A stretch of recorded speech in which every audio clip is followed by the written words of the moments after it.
Hello and welcome to the video. This is the second in a little series. This is Marcus. Say hello, Marcus. Hi. And Marcus is the gentleman behind eCalc. Now, in the first video, I talked a little bit, Marcus and I talked a little bit about some of the basic things that you need to think about with motors and props, and some of the common misconceptions. Things like you can have loads of static thrust, or you can have loads of high-end speed for your model, but you can't have both. And this time we're answering your questions. So we've got 4 questions. Time index is down below. So if you kind of want to jump to one, you can just kind of click on that link and it'll take you there.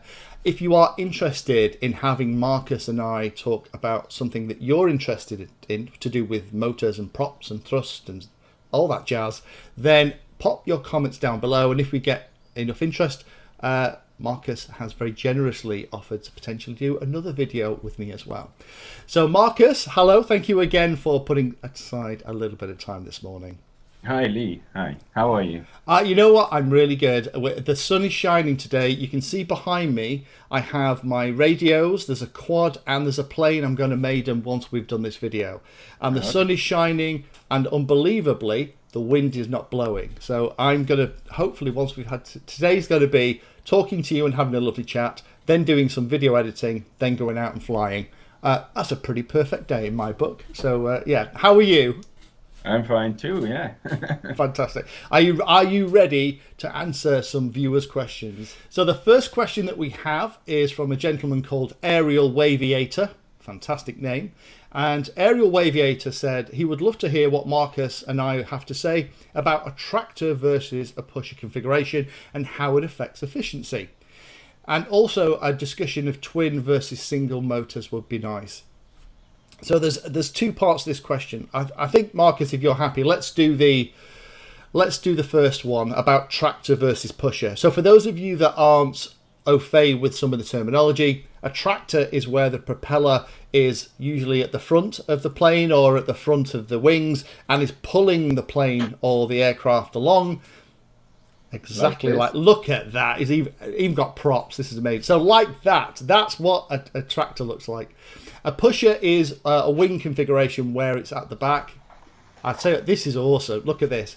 That is what it looks like. It's at the back. Now, the issue with the props at the back is that all the air that's coming off the model is potentially what's called dirty air. It has lots of turbulence in it, and that turbulence is what the prop is running through to try and then convert the electrical power into thrust. And unfortunately, that has an impact. Now, Marcus, I think I'm right in saying that eCalc at the moment doesn't differentiate between the 2 different types of prop, does it?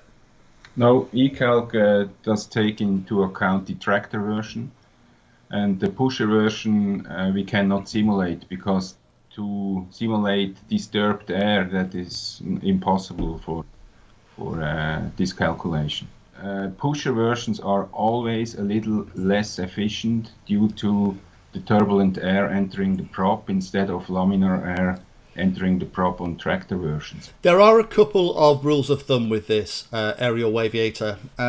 Some models where the prop is too close up to the back of the model and is in very, very dirty, turbulent air.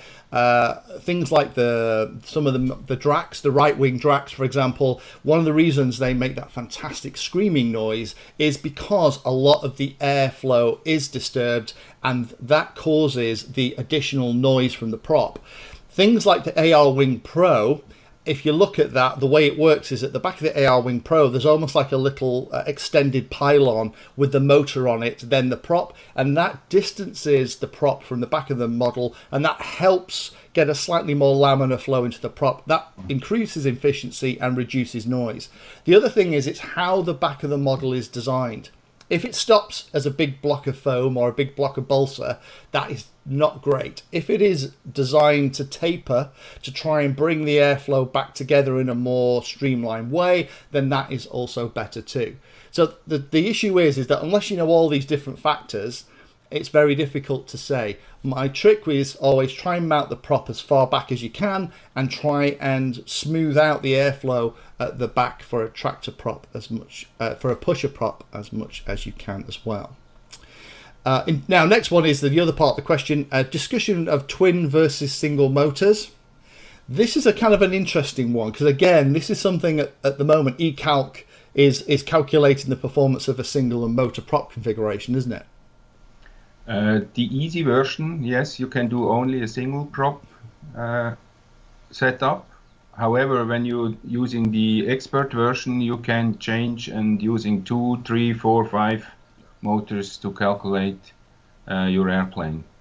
So here we have the expert version for eCalc. If you are too overwhelmed with this expert version, you can always change to the easy version on the right corner, upper corner. In the expert version, you have the ability to add more than just one propulsion to your airplane. Just change the number here. You have a twin, then change it to 2 motors, and the entire calculation will be done for a twin aircraft.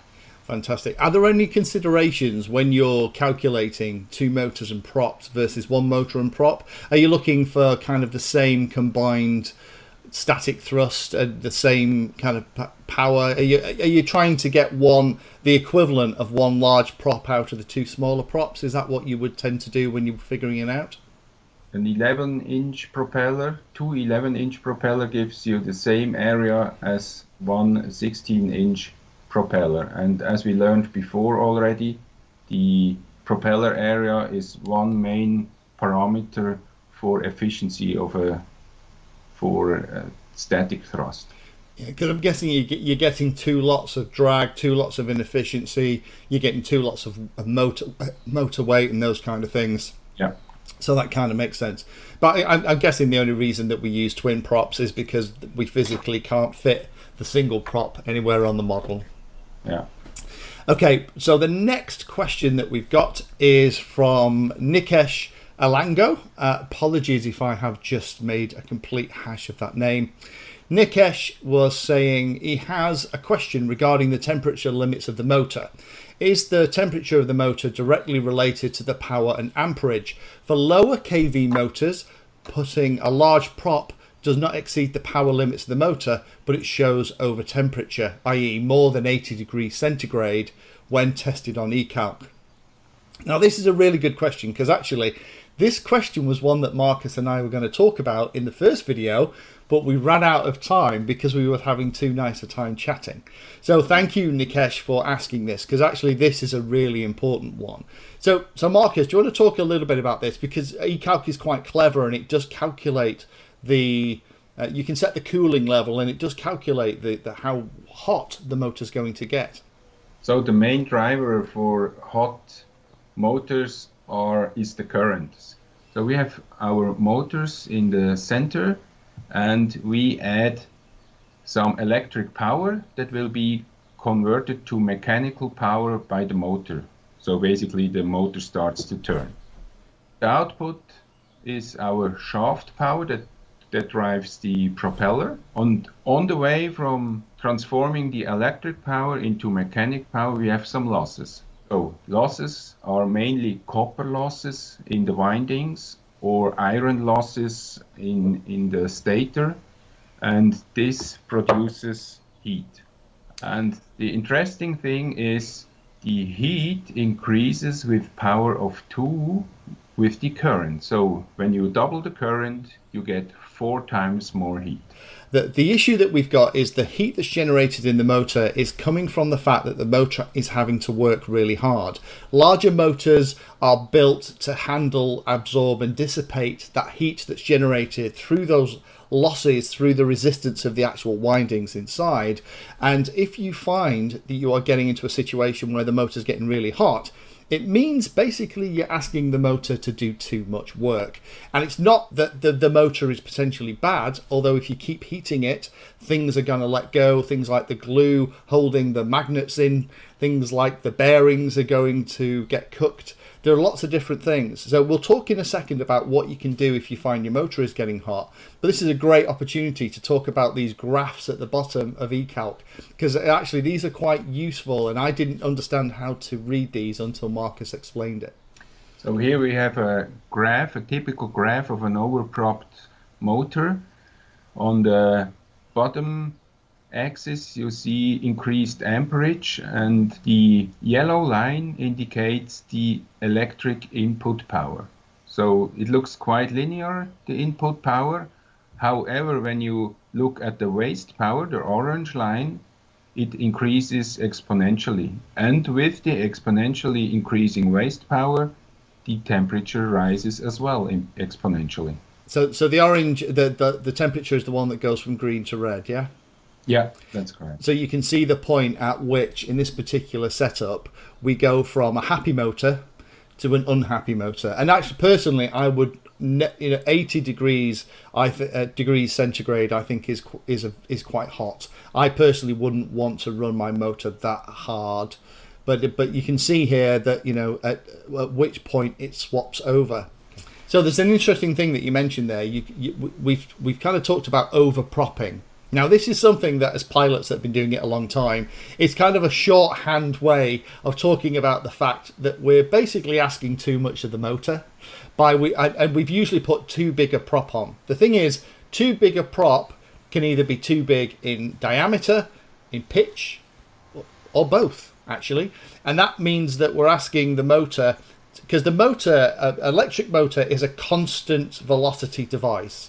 Right, so it's always trying to turn at the same speed. It's a little bit weird, like a glow or a petrol engine. It doesn't work in the same way. If you go to electric, the electric motor, that kV rating it has, it's always trying to turn at the same speed. So it will try and turn a little 4-inch prop at the same speed that it tries to turn an 18-inch prop. The motor doesn't know, but to turn that 18-inch prop, it'll consume more and more and more and more power and amperage to try and maintain that speed, and that's how we get into an overheating situation. Yeah, that's correct. Now that means there's a couple of things we can do though. If you ever land your motor and you try and hold it and it is red and it's too hot to hold, there's a couple of things that we can do. What would you normally do in that situation? So the critical temperature is, I say, normally 80 degrees on the case. So from about 55 to 60 degrees, you cannot hold it firm again. So when you have the impression, oh, I get burned, then you are already over 60 degrees. Yeah. So 80 degrees is the maximum. And the only thing you can do is reduce the maximum current. So as we saw before, the current has an influence of power of 2 for the heat. And the most efficient way to decrease the current is reduce the propeller diameter. So we talked about this last time because there is a linear relationship between the pitch of the prop and the current that it's being drawn. So if you reduce the pitch of the prop by 20%, you'll reduce the current draw by around 20%. However, it's different if we reduce the diameter, isn't it? We get a much more dramatic effect. Yeah, that's correct. Yeah. The effect is a power of 4 when you reduce the diameter of the propeller. So that's the big trick. If it's a little bit warm, then I would probably reduce the pitch a little bit just to ease it up on the motor. If it's red hot, I would reduce the diameter probably myself and then test it again. But if a motor's coming down that hot, it's an indicator that you are overpropping the motor. And if you keep running it like that, something's going to let go eventually. And it's just not great practice to run stuff that hot anyway, particularly when you're putting things inside foam models. Things tend to get very unhappy. So most motors lose their magnets because the glue, you burn the glue from the magnets and the magnets don't hold in position. So that's the consequence of an overheated motor here. Yeah, if you're very unlucky, you'll also cause damage to the windings and things as well. I mean, the issue with the magnet coming loose is, although it looks fine because the magnet when Marcus just showed it is snapping back, if that moves out of alignment and moves into the rotor, the motor's going to stop hard, and the whole thing is just going to become a hot mess. As we see here is the magnets are in place. They are not looking over the bell, and here the magnets are loose, and then they start to strive on the stator. So yeah, and then things get expensive. so then it starts to strive here on the stator. And it's worthwhile just double checking before you fly. You know, give your motor a quick check, give it a turn, make sure that there's no notchiness or catching. Because the other thing is that a motor that has something in the bearings or that has something caught inside, but even the friction can cause overheating. So I would personally just run your prop with your finger, without the being plugged in, and just double check that everything's nice and smooth. So the next question we've got is from Yavalkovic. Again, apologies in advance for getting that name wrong. So he was saying, recalculate looks great, but what do you do if you can't find all the info about your motor and it's not on your list? Do you go for airplane for fixed wing? So this is a really good question. So in the eCalc system, if you haven't registered, then you get a very limited view. Lots of things are grayed out. It actually has a huge number of motors.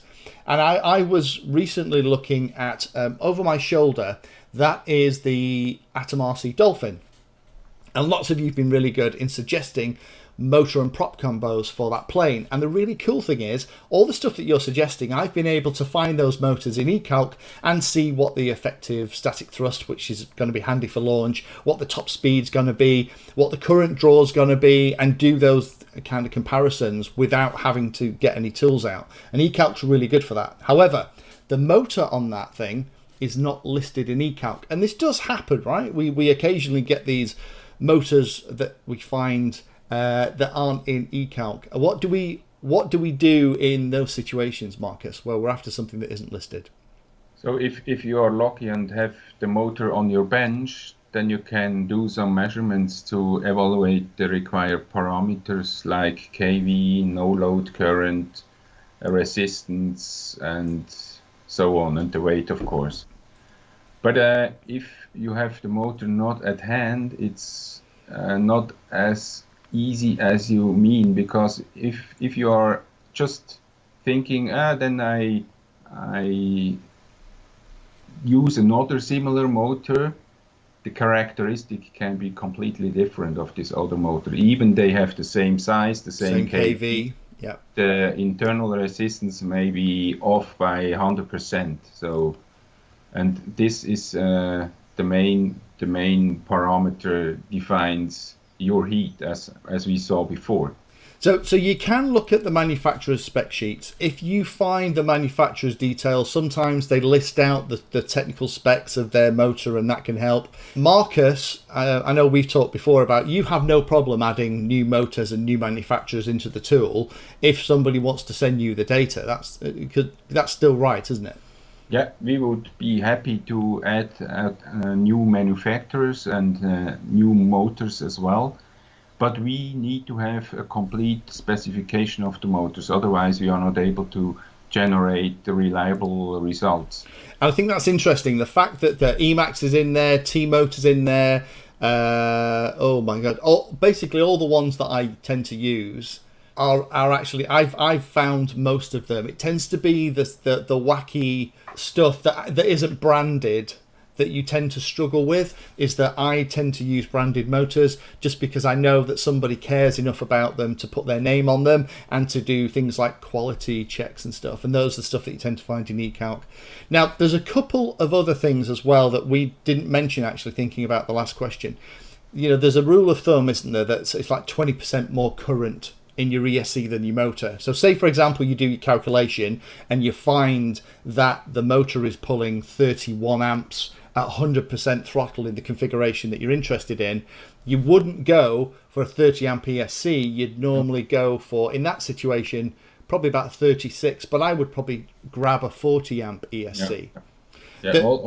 Always give the ESC enough headroom to stay cool and to handle the amperage.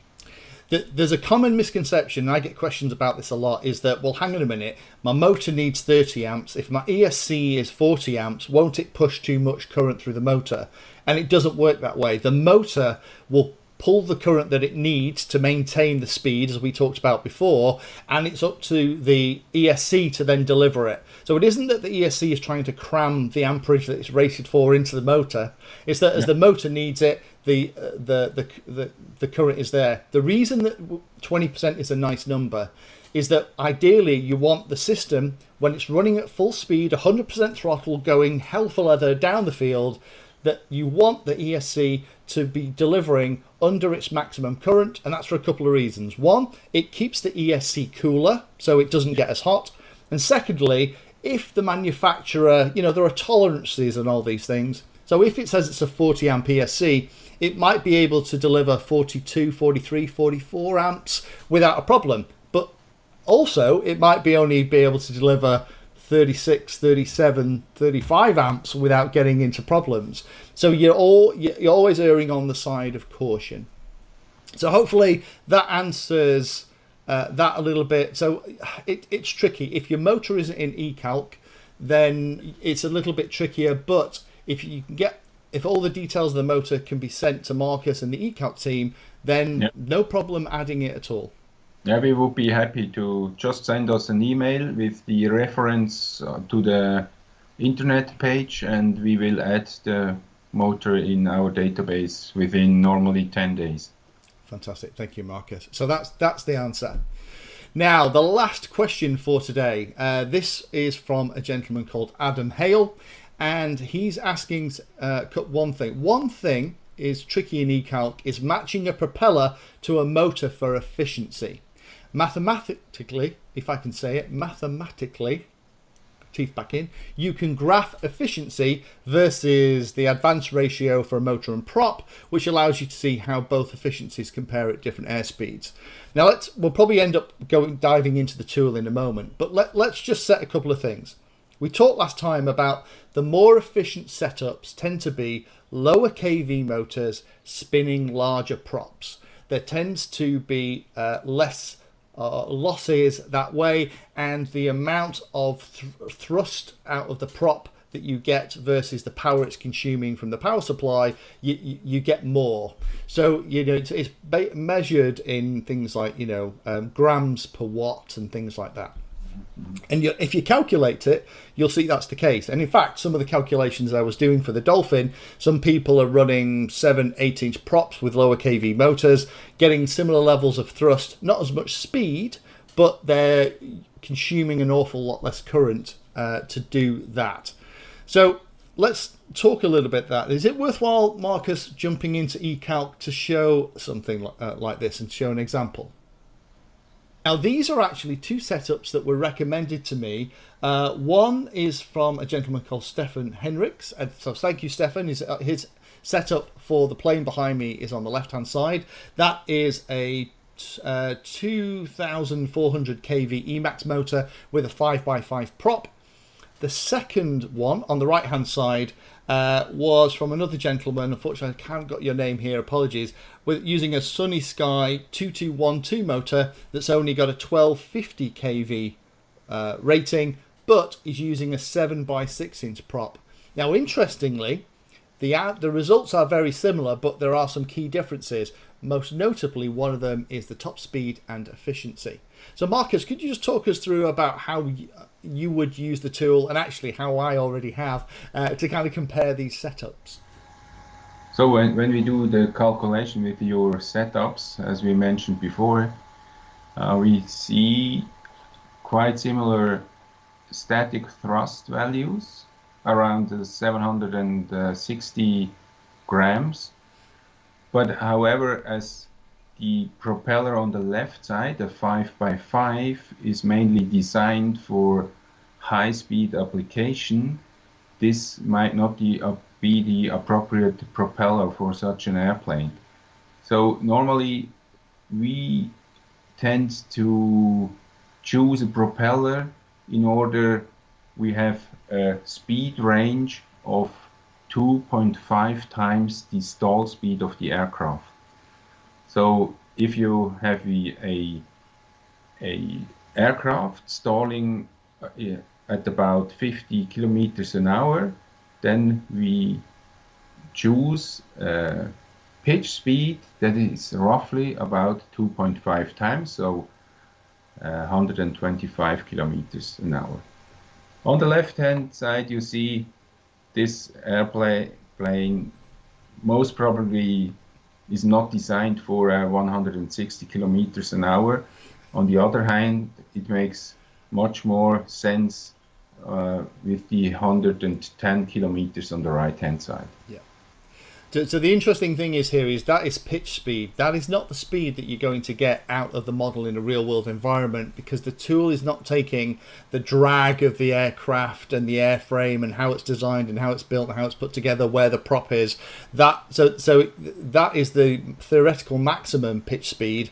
In reality, although it's listing 102 miles an hour on the left hand side, you might only be getting 80, 90 if you're very lucky out of the model in that particular situation. The other thing that's interesting on here, the static thrust is very similar. So the static thrust available to hand launch is going to be similar, but you can see here that one setup, and this is more typical in smaller wings. I know that's something that Marcus doesn't get involved in a lot, but 5x5 props seems overly aggressive, but actually seem to work okay on the really small wings. However, what you tend to find is that as we talked last time, if you have too much pitch on your prop, what you will have is the prop will be stalling as it is getting ready to launch, and you'll know it's stalling because it will make a horrific noise. If your prop is making a horrible noise when you're hand launching a wing, it probably means that your prop is in a stall condition, and by reducing the pitch, you'll probably get out of that. There is a warning actually in eCalc on the left hand side at the top on the left that says the airflow of the propeller blade will stall. That stall is going to be in static air, and that's typically going to happen at hand launch. However, on the right hand side, with a lower kV, bigger prop, what you can see is that the actual speed has dropped an awful lot. So we've gone from 102 miles per hour pitch speed down to 67, but the grams per watt, how efficient it is very, very different. We have a much more efficient setup on the right. Yes, so both propellers tend to stall in static air because the pitch is more than 66% of the diameter. However, the small propeller, as the area is much smaller than the right propeller, is less efficient, so gives only a 2.8 grams per watt static thrust instead of the larger propeller giving you almost double of this amount, 4.4 gram per watt. And what that will result in practice is the model on the right will not fly as fast in the air, but it will stay in the air for an awful lot longer because it needs to consume less current. So you'll find for cruise throttle, the cruise throttle will be a lot lower because it's just much more efficient at converting that electrical energy into thrust. That you can also see the max amperage is much lower, only 11 amps contrary to 16 amps on the left. So there we go, another 4 questions. Thank you so much to Marcus for spending the time with me this morning to go through those additional 4. Again, if you're enjoying these, then give it the thumbs up. And if you have a particular question or something that's always been unclear to you about motors and props, particularly on fixed wing, but doesn't have to be, then do pop your question down below. And thank you again for taking the time to watch. Thanks again to Marcus for taking the time today to have a chat. And as always, happy flying, best of luck, and hopefully we now understand even more than we did at the beginning of the video about how all this motor and prop stuff works. Thank you for spending your time today watching that video. You can find me in all the usual places on social media, and if you're trying to learn about a subject, then check out the playlist. All of my videos are organized into easy to follow playlists that if you're trying to learn a topic will take you from the basics right the way through to some pretty advanced stuff.